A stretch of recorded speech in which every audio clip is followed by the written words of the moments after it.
नमस्कार. आज 1 जुलै 2026 वार आहे बुधवार. लोकसत्ता आणि द हिंदू वृत्तपत्र विश्लेषणमध्ये आपलं स्वागत आहे. पहिली बातमी, जुलैतही पाऊस कमीच, हवामान विभागाचा अंदाज, जूनमध्ये राज्यात सरासरी निम्मा. पहा, यंदा मोसमी पावसाने ओढ दिल्याने जून महिन्यातील पर्जन्यमान सरासरीहून कमी असतानाच आता जुलै महिन्यातही देशात सरासरीपेक्षा कमी पाऊस राहणार असल्याचा हवामान विभागाने अंदाज व्यक्त केला आहे. देशात जुलै महिन्यामध्ये सरासरीच्या 94% पाऊस होईल असा अंदाज व्यक्त करण्यात आला असून, म्हणजे पहा, 94%च एवढा पाऊस या महिन्यामध्ये पडण्याची शक्यता आहे. व पहा, जरी 94% आपला पूर्ण देशभरामध्ये म्हटलं तरी पहा, आपला संपूर्ण महाराष्ट्राचा जर तुम्ही विचार केलात ना, तर कुठे जास्त पाऊस आहे तर कुठे कमी पाऊस आहे. या निमित्ताने पहा, आता सध्याला एक पातळीवरती आपल्याला पॉलिसी तयार करता येणार नाही. कारण पहा, एकीकडे मराठवाडा रिजन जर तुम्ही पाहिला तर तिकडे पाऊस असेल, किंवा पश्चिम महाराष्ट्राच्या रिजनमध्ये पाऊस असेल तर मराठवाड्यात पाऊस असणार नाही. या कारणानिमित्त पहा, आपला अगदीच एका दृष्टिकोनातूनच आता पर्जन्यमानाला पाहता येणार नाहीये. ओके, त्यामुळे नक्कीच महाराष्ट्र राज्य सरकार, त्यानंतर केंद्रीय कृषी मंत्रालय यावरती लक्ष ठेवून आहेत. पहा, ओके, न्यूज इन प्रोसेस आहे, आपण वेळोवेळी अपडेट घेणारच आहोत. त्याच्यानंतर विधान परिषद उपसभापती पदासाठी सचिन अहिर यांना उमेदवारी देण्यात आलेली आहे. ओके, पुढे चला. टीईटी पेपर फुटी प्रकरणात सूत्रधाराची पत्नी अटकेत, सॉरी फॉर दॅट. नेक्स्ट आहे, उपवर्गीकरणाबाबत तूर्त निर्णय नाही, मुख्यमंत्री देवेंद्र फडणवीस. पहा, मी याच्यापूर्वी पण म्हटलं होतं न्यूज इन प्रोसेस आहे, कारण तुम्हाला माहिती असेल लास्ट मंथमध्ये म्हणजे एप्रिल महिन्यामधली ही बातमी आहे. पहा, मार्च महिन्यामध्ये जे न्यायमूर्ती बादल समिती आहे त्यांनी SC मध्ये उपवर्गीकरण व्हावं यासाठी त्यांनी रिकमेंडेशन कोणाला दिले? राज्यपालांना आणि महाराष्ट्र शासनाला दिले. पहा, ओके, मग त्या रिकमेंडेशनच्या आधारावर 1 एप्रिल ते 16 एप्रिल दरम्यान तुम्ही आम्हाला मतं पाठवावीत असं महाराष्ट्र सरकारने जाहीर केलं. पहा, ओके, मग ठीक आहे, 16 एप्रिल आपला तारीख दिली. मग 16 एप्रिल पर्यंत पहा, आपला रिकमेंडेशनच माहिती नव्हते की जे न्यायमूर्ती बादल समिती आहे त्यांनी रिकमेंडेशन काय दिलेत. मग त्या बेसिसवर ते म्हणजे रिपोर्ट वाचल्यानंतर आपल्याला ते रिकमेंडेशन पाठवता येत आले असते. मग अगदी त्यावेळेस पण मी म्हटलं होतं की बा हे अतिशय अयोग्य होत आहे, बरोबर. मग त्याच्याच पुढे पहा, महाराष्ट्र शासनाने परत एकदा 15 दिवसाची मुदत 30 एप्रिल पर्यंत ही मुदत दिली होती, बरोबर. मग ठीक आहे, आपण त्यावेळेस पण म्हटलं होतं की बा रिकमेंडेशनच माहिती नाही, त्यामुळे थोडंसं थांबा याला. मग आता देवेंद्र फडणवीस यांनी काय म्हटलंय पहा, की नाही, आम्ही त्याबद्दल काहीही विचार सध्याला करत नाहीत. मग जे आपण पूर्वी एप्रिल महिन्यामध्ये वगैरे टाइमपास, त्यावेळेस पण मी ही न्यूज घेतलं नव्हतं, कारण मला माहिती आहे ही न्यूज इन प्रोसेस आहे, त्यामुळे आपल्याला थांबायचंच आहे ते. ओके, त्यामुळे पण मी तुम्हाला ते सांगितलं नव्हतं जास्ती. मग आज देखील मी तेच म्हणत आहे, पहा, न्यूज इन प्रोसेस आहे. ज्या दिवशी SCचं उपवर्गीकरण होईल किंवा STचं उपवर्गीकरण होईल त्याबद्दल आपण चर्चा करूयात. आता सध्याला झोप उडून घेण्याची वगैरे आवश्यकता नाही आहे. पहा, जर तुम्हाला SCचं उपवर्गीकरणच काय असतं किंवा काय म्हणजे ते नेमकं काय म्हणायचं आहे वगैरे हे जर म्हटलं तर याच्यापूर्वीच्या लेक्चर्समध्ये आपण पाहिलेलं आहे. पहा, 1 ऑगस्ट 2024 रोजी तत्कालीन न्यायमूर्ती तत्कालीन CJI होते DY चंद्रचूड यांनी निर्णय दिलेला होता. ओके, त्यावेळेस मी हे संपूर्ण डिटेलमध्ये ऑलरेडी डिस्कशन केलेलं आहे. ओके, पण मला नाही वाटत की ती न्यूज आता तुम्हाला मेन्स परीक्षेला वगैरे विचारली जाईल, त्यामुळे या बातमीला तुम्ही स्किप केला, मोर दॅन सफिशियंट आहे. नेक्स्ट आहे, गोकुळला अमूलच्या ताब्यात देण्याचा डाव, सत्ताधारी गटाच्या मेळाव्यात टीका करण्यात आलेली आहे. ओके, या न्यूजला याबद्दल आर्टिकल्स वगैरे जर आली तर नक्कीच याबद्दल चर्चा करणार आहोत, कारण मला माहिती आहे यापूर्वी पण मी ही बातमी घेतलेलीच आहे. पण आता सध्याला फक्त यांनी एक बातमी दिलेली म्हणून आपण त्याबद्दल बालकी खाल निकालणं हे योग्य ठरणार नाही, यामुळे मी त्याला थोडंसं माझ्या भावनांवरून मी पुढे नेण्याचा तुम्हाला प्रयत्न करतोय. ओके, नेक्स्ट न्यूज पहा, मंजुरी नाकारणे असंवैधानिक, निधी अभावी शिक्षक भरती रोखण्याच्या भूमिकेवर न्यायालयाची नाराजी. म्हणजे पहा, महाराष्ट्र राज्याकडे निधी नाही या कारणाने जर तुम्ही शिक्षक भरतीच काढत असाल तर ते अयोग्य आहे ना. कारण पहा, शिक्षण हे किंवा विद्यार्थ्यांना शिकवणं आणि विद्यार्थ्यांना घडवणं हे देशाचं भविष्य घडवल्यासारखं आहे, बरोबर. मग आपण जर देशाचं भविष्य घडवण्यासाठी पैसे नाहीत म्हणून जर थांबलो तिथं तर ते योग्य होईल का? तर बिलकुल योग्य होणार नाही. मग बॉम्बे हायकोर्टाने पण पहा त्याबद्दलच नाराजी त्यांनी व्यक्त केली आहे. त्यानंतर जे right to education act of 2009 आहे त्यामध्ये पण तेच देण्यात आलंय, पहा, तरतूद आहेत की शिक्षक भरती वगैरे वेळोवेळी व्हावी. मग त्यासाठीच पहा, महाराष्ट्र शासनाद्वारे लवकरच मे बी शिक्षक भरती राबवली जाईल. त्याच्यानंतर शासकीय प्रकाशने ग्रंथ घरबसल्या मिळणे शक्य होणार आहे. जसं पहा, इंडिया इयरबुक येतं केंद्र सरकारचं, अगदी तशाच पद्धतीने महाराष्ट्र राज्याचे पण विविध नोटीस, त्यानंतर काही बुक्स वगैरे येतात ते आता पब्लिश केल्यानंतर, पूर्वी जसं डिजिटल फॉर्मॅटमध्ये असायची किंवा पूर्वी फक्त वेबसाईटवरती ते दिसायचे आपल्याला, पण ते बाय करता येत नव्हते, आता ते तुम्हाला बाय करता येणार आहेत. मग आता मला सांगा, यामधून पण महाराष्ट्र राज्य सरकारचं उत्पन्न वाढतं. जसं पहा, मी तुम्हाला म्हटलं ना, की इंडिया इयरबुक केंद्र सरकार विकतं. केंद्र सरकारने इंडिया इयरबुक जर एक विकलं ना, तर पहा त्याची मोर दॅन आय थिंक ₹250 त्याची किंमत असेल. बरोबर. मग हे ₹250 कोणाच्या केंद्र सरकारच्या तिजोरीमध्ये जाणार आहेत व पब्लिक अकाउंटमध्ये जाणार आहेत. पण पब्लिक अकाउंटमध्ये कोणत्या अकाउंटमध्ये जाणार आहेत ते थोडंसं एक लिस्ट आहे. म्हणजे अगदीच पहा, आपल्याकडे बजेटमध्ये 2 पार्ट असतात. एक असतं कॅपिटल पार्ट आणि दुसरं असतं रेव्हेन्यू पार्ट. हे पहा बजेट. ओके. बजेट एक असतं कॅपिटल, बरोबर आहे, व दुसरं असतं रेव्हेन्यू. राईट. मग आता मला सांगा, हे जे इंडिया इयरबुक आहे, हे इंडिया इयरबुक विकल्यानंतर जे काही त्याचं रेव्हेन्यू असेल, ओके, रेव्हेन्यू रिसिप्ट, हा इन्कमला तिथे रिसिप्ट म्हणतात. तर पहा मला सांगा, इंडिया इयरबुक विक्री केल्यानंतर ही इंडिया इयरबुकची जी ₹250 आहेत ना, ती केंद्र सरकारला कोणत्या खात्यामध्ये जातील? कॅपिटल अकाउंटमध्ये जातील का रेव्हेन्यू अकाउंटमध्ये? कमेंट सेक्शनमध्ये बघा, तुम्ही हा प्रश्नाचं उत्तर नक्की द्या. कारण ना, असे प्रश्न डायरेक्टली सरळ सेवा म्हणता येणार नाही, पण कंबाईन परीक्षा, त्यानंतर CDS, CAPF वगैरे या परीक्षांना हे प्रश्न डायरेक्टली विचारले जातात. ओके. त्यामुळे जर राज्यसेवेला हा पण प्रश्न विचारला, पहा की महाराष्ट्र राज्य सरकारतर्फे हे जे आता पुस्तकं वगैरे विक्री केली जाणार आहे, ते महाराष्ट्र राज्य सरकारच्या कशा पद्धतीचं इन्कम असेल, ते उत्पन्न कोणत्या पद्धतीचं असेल. बजेटमध्ये 2 पार्ट असतात, मी सांगितलं पहा, एक कॅपिटल पार्ट असतो, दुसरा असतो रेव्हेन्यू पार्ट. मग या रेव्हेन्यूमध्ये जातील का कॅपिटलमध्ये जातील? प्लीज तुम्ही मला याचं उत्तर नक्की सांगा. उद्याच्या लेक्चरमध्ये मी याला परत एकदा डिस्कशन करून चांगल्या पद्धतीनं समजावून सांगेन तुम्हाला बजेटबद्दलचं. ओके. किंवा ज्या विद्यार्थ्यांना माहिती नाही त्यांनी प्लीज माझं पूर्वीचे व्हिडिओ नक्की पाहू शकता बजेटबद्दलचे. किंवा आता नक्कीच पहा, विद्यार्थी भरपूर प्रतिसाद वगैरे देत आहेत न्यूजपेपर अनालिसिसला. प्लीज एकच दिवस तुम्ही पाहून सोडू नका, तर डेली तुम्ही व्हिडिओ पाहण्याचा प्रयत्न करत चला. ओके. पहा, हार्डली मी सकाळी, आता सध्याला पहा घड्याळमध्ये वाजले 5:19, बरोबर. मग मी हार्डली नक्कीच 6च्या आत किंवा 7च्या आत तुम्हाला मिळवण्याचा प्रयत्न करत असतो. पण माझं ISP आहे पहा BSNL, त्यामुळे प्रॉब्लेम काय होतो पहा, कधी कधी याची स्पीड एकदम डाऊन होते किंवा काहीतरी प्रॉब्लेम येतात. त्यामुळे मागच्या आठवड्यामध्ये पहा, आपला 11-12 वाजता अशा पद्धतीने तुम्हाला व्हिडिओ मिळाले होते. त्याबद्दल खरं क्षमस्व, कारण त्यामध्ये माझी चूक नव्हती, तर इंटरनेट सर्व्हिस प्रोव्हायडर BSNLची चूक आहे. ओके. पण आता आपण काही म्हणू शकत नाही, कारण त्यांचं फुल फॉर्मच आहे भाईसाहेब नाही लगेगा, अशा पद्धतीने. पण फार पूर्वीपासून आहे, त्यामुळे मी यालाच ठेवून दिलेला आहे. ओके. म्हणजे गव्हर्नमेंट ऑफ इंडियाला थोडंसं आपला सहकार्य आहे, त्यामुळे प्लीज थोडंसं हे करा तुम्ही. बाकी रेग्युलर राहण्याचा प्लीज तुम्ही प्रयत्न करू शकता. त्याच्यानंतर उर्वरित प्रमोशन, जे विद्यार्थ्यांना मेंटॉरशिप प्लस आन्सर रायटिंग पाहिजे आहे, ते आजपासून चालू करू शकतात. पहा, 1 जुलै आज तारीख आहे व माझं जे टार्गेट आहे ते 31 डिसेंबर 2026 पर्यंत तुमचं सिलेबस मेन्सचं पूर्ण व्हावं. या निमित्ताने तुम्ही आन्सर रायटिंग यासोबतच मेंटॉरशिप प्रोग्राममध्ये एनरोल करू शकता. कारण सांगण्याचा अर्थ हा आहे पहा, कारण तुम्हाला जर डेली टार्गेटवरून जर तुम्ही अभ्यास केलात, तर ते तुमच्यासाठी खूप बेनिफिशियल असणार आहे. त्याच्यानंतर इंटरनॅशनल रिलेशनची पण बॅच चालू झालेली आहे, त्यामध्ये पण तुम्ही एनरोल करू शकता नक्कीच. ओके. त्याच्यानंतर वापस येऊयात आपण 1RTचे मुख्यालय मुंबईला. आता यामध्ये पण प्रश्नचिन्ह आहे, पाहूयात एकदा फायनलाइज झाल्यानंतर आपण चर्चा करता येईल त्याबद्दल. ओके. त्याच्यानंतर पुढे चला, जनरल सेठ यांच्याकडे लष्कर प्रमुख पदाचा कार्यभार देण्यात आलेला आहे. जनरल धीरज सेठ यांनी मंगळवारी लष्कर प्रमुख पदाचा कार्यभार स्वीकारला. आत्मनिर्भरता, तिन्ही दलांतील वाढता समन्वय याकडे वेगाने वाटचाल होत असताना लष्कराची धुरा जनरल सेठ यांच्याकडे आलेली आहे. ओके. तर परीक्षेला, सरळ सेवेला किंवा कंबाईन किंवा एनी अन्य परीक्षेला हा प्रश्न विचारला जाऊ शकतो. सध्याला कोण आहेत लष्कर प्रमुख? तर जनरल सेठ आहेत, हे पॉईंट तुम्ही लक्षात ठेवा. त्यानंतर आपण पुढे जाऊयात. त्याच्यानंतर मला सांगा, 3rd CDS कोण आहेत? Okay. 3rd CDS of India कोण आहेत, हा पण प्रश्न विचारला जाऊ शकतो. त्यामुळे प्लीज तुम्ही कमेंट सेक्शनमध्ये उत्तर सांगायचं आहे मला. ओके. नेक्स्ट, अण्णा हजारे यांच्या इशाऱ्यानंतर RTI मध्ये 2 सुधारणा करण्यात आलेल्या आहेत. तरी देखील अण्णा हजारे म्हणत आहेत की अगदीच तुम्ही पूर्ण जे पूर्वीसारखा कायदा होता तसाच ठेवा. ओके.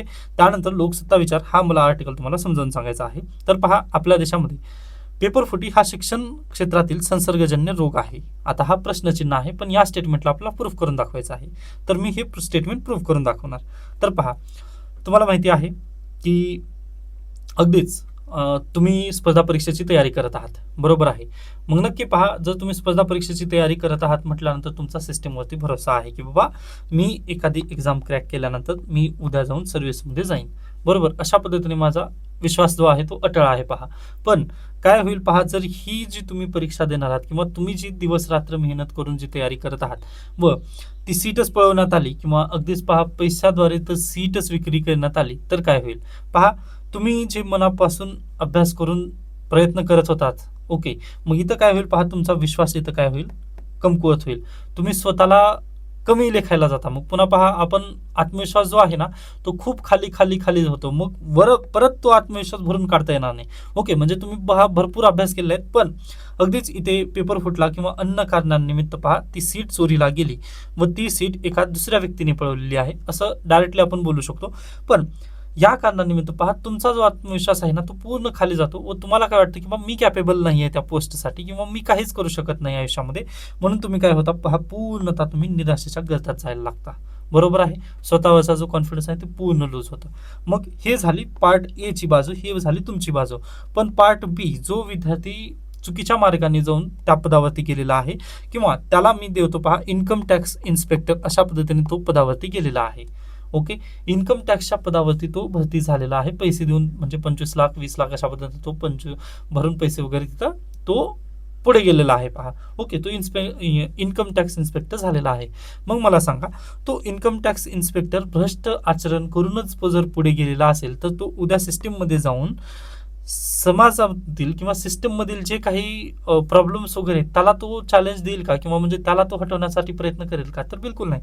तर तो उद्या जाऊन काय म्हणेल, पहा हा बी व्यक्ती, मी यासाठी 25 लाख भरलेले आहेत, बरोबर, मग मला या नोकरीमधून किती लाख काढावे लागतील, मिनिमम 50 लाख काढावे लागतील, तेव्हा माझा कोटा पूर्ण होईल किंवा तेव्हा मी या जे माझी रक्कम भरली होती ना ती पहिल्यांदा ही झाली, मग त्याच्यानंतर माझं घर वगैरे भरण्यासाठी मी परत 75 लाखसाठी वगैरे काम करेन, असं त्याचा रवैया तिथं असेल. का रवैया असेल? कारण पहा त्या व्यक्तीने पैसे मोजलेले आहेत. पण तुम्ही जर चांगल्या आचरणामधून जर नोकरीला लागला असता तर तुमचं काय ध्येय असतं की बा सिस्टीम मला साफ करायची आहे, माझ्यासारखे जे दुसरे विद्यार्थी आहेत त्यांना पण मला प्रयत्न करायचे आहेत, किंवा माझा हा जो प्यारा भारत आहे या प्यारा भारतला पुढे घेऊन जाण्यासाठी जो पहा आपलं इन्कम टॅक्सचं काय आहे ध्येय आहे, तर कोश मूलदंड.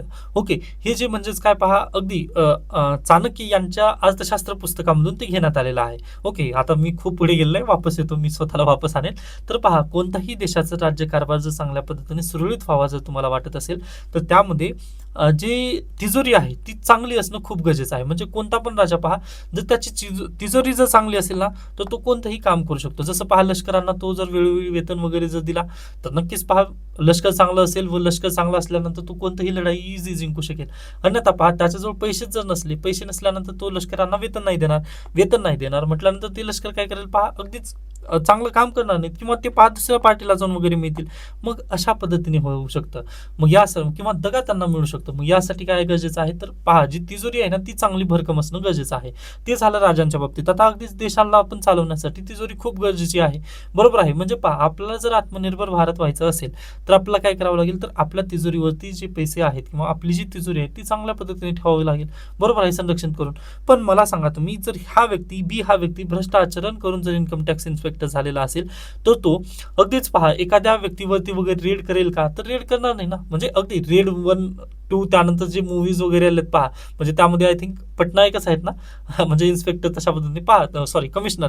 ओके, ते काम करू शकणार आहे का? कोणाच्या घरी वगैरे रेड मारणार आहे का? जरी रेड मारलं तरी काय म्हणाल, पहा अगोदर तू माझा हिस्सा दे, 5 लाख रुपये माझ्या खिशात टाक, मी तुझं काम करणार नाही किंवा रेड तुझी दाखवणार नाही, असं तो म्हणेल, नक्कीच म्हणेल. पहा मग या कारणानिमित्त पहा आपली जी देशाची तिजोरी वाढायची होती ती वाढेल का, तर बिलकुल वाढणार नाही. मग याच कारणानिमित्त पहा भ्रष्टाचार ही सिस्टमला लागलेली कीड आहे. ओके, मग ह्याला जर साफ करायचं असेल तर आपल्याला काय करावं लागेल, पहा ही जी पेपर भरती प्रक्रिया वगैरे आहे, जी परीक्षा पद्धती आहे ती पूर्णतः सुरळीत करावी लागेल.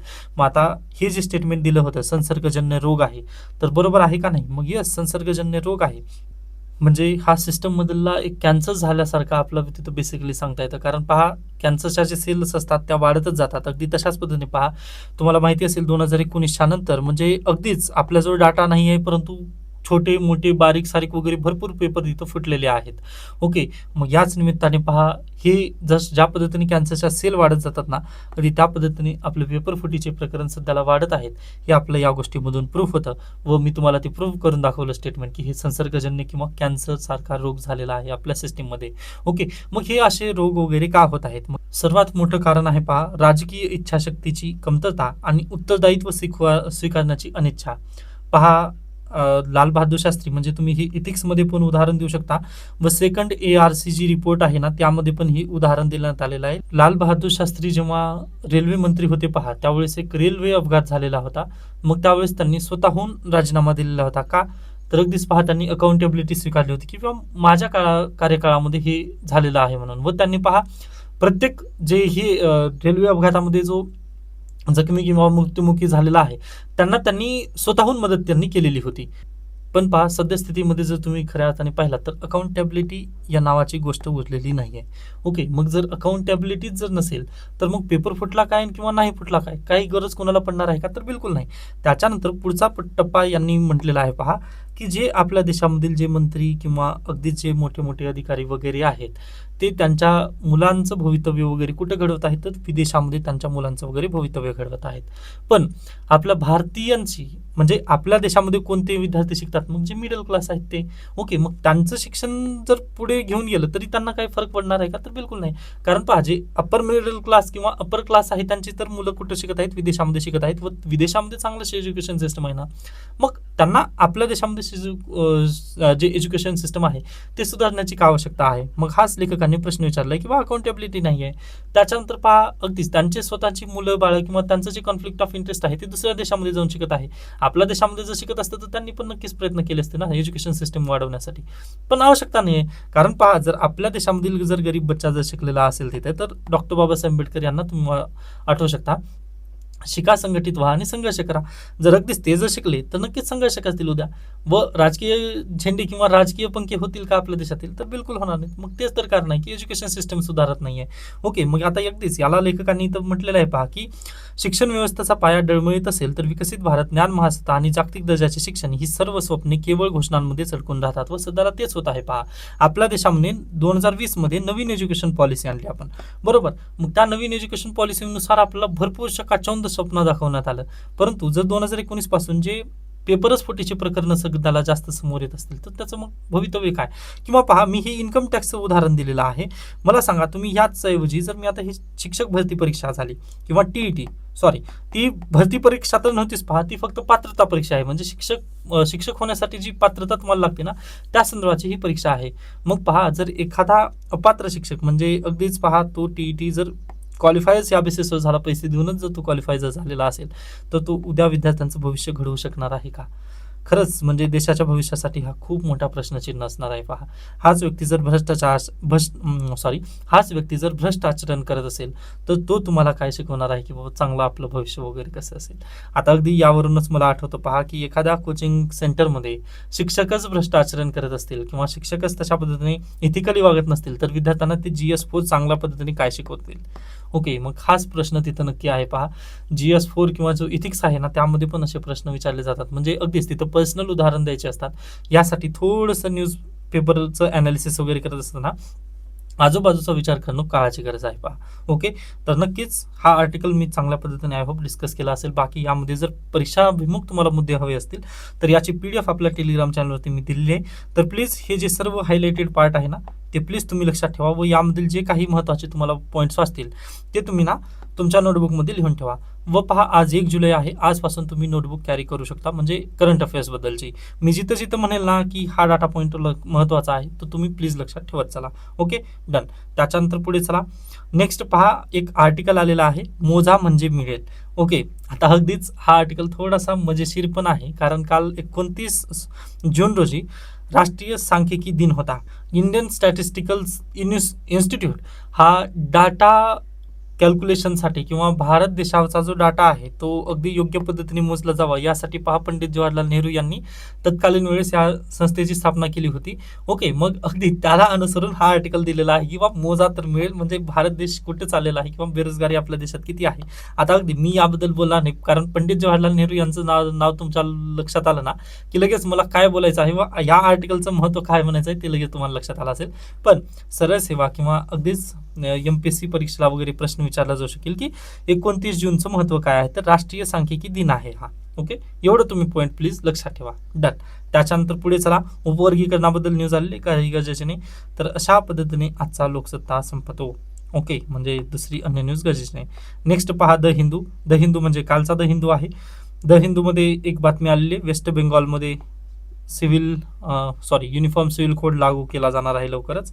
ओके, महाराष्ट्रामध्ये पण तशा पद्धतीने कायदा बनवण्यात येणार आहे. चांगली गोष्ट आहे, पाहूयात आपण.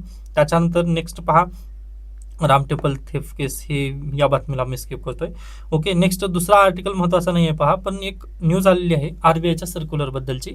तर पहा RBIने एक सर्क्युलर इश्यू केलेला आहे. मग त्यांनी म्हटलेलं आहे की 1 जानेवारी 2027 नंतर सायबर फ्रॉडच्या जे केसेस असतील, म्हणजे पहा अगदीच तुमची जर रक्कम 25,000पेक्षा जर जास्त असेल, मोर दॅन 25,000 आणि 50,000पेक्षा जर कमी असेल, 50,000पेक्षा कमी असेल व 25,000पेक्षा जर जास्त असेल, म्हणजे पहा अगदीच 29,000 किंवा 30,000 किंवा 45,000 किंवा 50,000 अगदी जर रुपये तुमची जर सायबर क्रिमिनलनी जर पळवली असतील, तर तुम्हाला किती रुपयाचं कंपेन्सेशन देण्यात येणार आहे आरबीआय मार्फत? तर 25,000 रुपयाचं कंपेन्सेशन देण्यात येणार आहे. कधीपासून? 1 जानेवारी 2027 पासून. ही बातमी तेवढंच लक्षात ठेवा, बाकी काही गरजेचं नाही आहे. हां, फक्त कंपन्सेशन इथं देण्यात येणार आहे. त्याच्यानंतर पहा, एखादी वेळेस जर तुम्ही बँकेमध्ये 10 लाख रुपये ठेवलेले आहेत व तुमची बँकच बुडाली, ओके, तुमची बँक बुडाली, तर आरबीआय किती रुपये देणार आहे तुम्हाला? म्हणजे त्या बँकेमार्फत किती रुपये देतं? तर 5 लाख रुपयेची तिथं तरतूद करण्यात आलेली आहे. ओके, तर हा एक पॉईंट तुम्ही प्लीज लक्षात ठेवा. डन. म्हणजे इन्शुरन्स काढलं जातं पहा तुमच्या नावाने, म्हणजे ज्यावेळेस तुमच्या नाही तर बँकेच्या नावाने तिथे इन्शुरन्स काढलं जातं. म्हणजे अगदी तुम्ही कितीही बँकेमध्ये जर रक्कम ठेवलात, म्हणजे 5 लाख असू द्या किंवा 10 लाख असू द्या, 10 लाख जरी बुडाली तरी 5 लाख रुपये बँक आरबीआय इन्शुरन्स देतं, अगदी त्या बेसिसवर आहे. तर अगदी तशाच पद्धतीने पहा, आता डिजिटल किंवा सायबर फ्रॉडमध्ये जर तुमचे पैसे गमावलेले असतील किंवा तुमच्या पैसे जर हे झालेले असतील, तर तिथे तुम्हाला किती 25,000 रुपयाची तिथं मदत करण्यात येणार आहे. म्हणजे अप टू 85% तिथं मदत असणार आहे. ओके, हा पॉईंट तुम्ही लक्षात ठेवा. म्हणजे 50,000 जर गेले तर 100% तुम्हाला रक्कम मिळणार नाही, तर अप टू 85% म्हणजे फक्त 25,000 तिथे रुपये तुम्हाला मिळणार आहेत, असं आरबीआयने इश्यू केलेलं आहे. ओके, त्याच्यानंतर उर्वरित पहा, Bengal passes preventive detention legal bill. Okay, म्हणजे जवळपास पहा 1 वर्षापर्यंत तुम्हाला डिटेन केलं जाऊ शकतं वेस्ट बेंगॉलमध्ये, यासाठी त्यांनी कायदा तयार करत आहेत. ओके, मग आता अगदीच ह्या बातमीला मी न्यूज इन प्रोसेसमध्ये टाकत आहे, कारण हायकोर्ट आणि सुप्रीम कोर्टमध्ये हा कायदा मे बी चॅलेंज केला जाऊ शकतो व विरोधक सध्याला ते म्हणत आहेत, पण सध्याला टीएमसी तिथे दिसत नाही आहे, कारण टीएमसीच फुटलेली आहे व वेस्ट बेंगॉलमधील जी टीएमसी आहे त्यांनी ममता बॅनर्जी यांनाच साईडलाईन केलं आहे की बाबा तुम्ही आमच्या अध्यक्षा नाहीत म्हणून. त्यामुळे पाहूयात, म्हणजे ती पण एक मजेशीर बातमी आहे, पण सध्याला तेवढंच आवश्यकता नाही. या नात्याने मी त्या बातमीकडे जास्त तुम्हाला लक्ष देत नाही आहे किंवा म्हणजे सांगत नाही आहे. ओके, त्याच्यानंतर पहा, why are states opposing VBG RAM G scheme. पहा, याच्या पूर्वीच्या लेक्चर्समध्ये पण आपण ती स्कीम पाहिली होती किंवा परवा दिवशीचं तुम्ही लेक्चर पाहू शकता माझं, त्यामध्ये पण मी दाखवण्याचा प्रयत्न केला होता. आता परत एकदा सांगतोय की पहा, व्हीबीजी रामजीची स्कीम आहे ती 1 जुलै 2026 पासून, म्हणजे आजपासून लागू झालेली आहे, बरोबर. मग आता या स्कीमनुसार राज्य सरकारला किती पैसे टाकावे लागतात? तर 40% राज्य सरकार देणार आहे व 60% कोण देत आहे? केंद्र सरकार देत आहे. मग 40% हे जे पैसे आहेत ना, हे जास्त होत आहेत, त्यामुळे राज्य सरकार नाराज आहेत की आम्ही पैसे कुठून देऊ, आमची तिजोरी ऑलरेडीच हे झालेले कमी आहे, तर त्यामध्ये आम्ही भर कसं टाकू, असं त्यांचं मत आहे.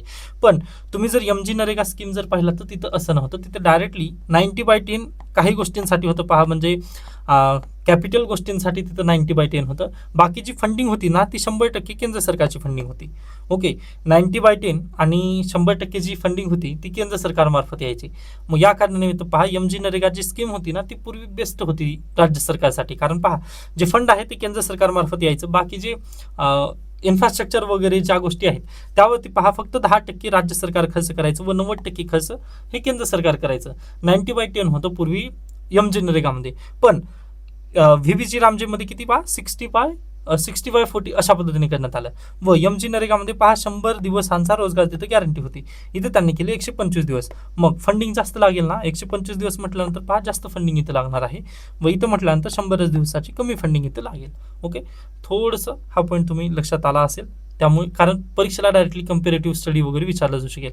त्याच्यानंतर एमपीसी उत्तरलेखनचे विद्यार्थी आणि यूपीसी उत्तरलेखनचे विद्यार्थी त्यांनी हा प्रश्न आज लिहू शकता, एमजी नरेगा आणि व्हीबीजी रामजी या दोन्हीमध्ये डिफरन्स काय आहे. ओके, त्यानंतर पहा परत मी ॲडव्हर्टाईज करतोय, कारण खूप गरजेचं आहे हे. उत्तरलेखनाला तुम्ही प्लीज सुरुवात करा. त्यामुळेच म्हणतोय ज्या विद्यार्थ्यांना उत्तरलेखन चालू करायचं आहे, म्हणजे त्यांनी एकही आन्सर लिहिलं नाही, त्यांच्यासाठी पण असेल, कारण मी मेंटॉरशिप त्यामध्ये देत आहे, तर नक्कीच 6 महिन्यासाठी ही मेंटॉरशिप आणि उत्तरलेखन असेल.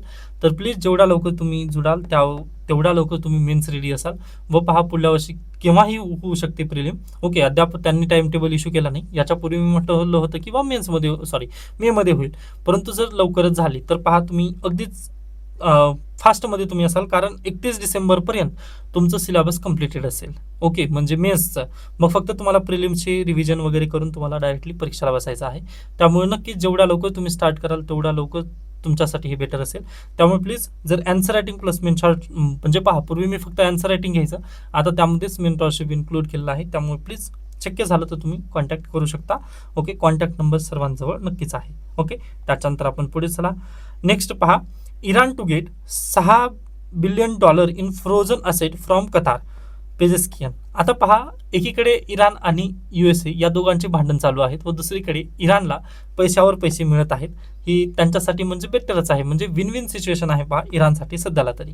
ओके, पाहूयात पुन्हा अमेरिका वगैरे याबद्दल काय करेल. पण सध्याला तरी दिसत काय आहे, तर पहा, सगळे जे सिच्युएशन आहे किंवा सगळे जे टर्म्स अँड कंडिशन्स आहेत त्या इराणच्या इथं मान्य झालेल्या बेसिकली आपल्याला दिसत आहेत. ओके, हे महत्त्वाची बातमी आहे. डन. तर अशा पद्धतीने आजचा लोकसत्ता आणि कालचा द हिंदू इथे संपतो. याबद्दल काही शंका, काही सजेशन असतील तर नक्की मला सांगू शकता. धन्यवाद.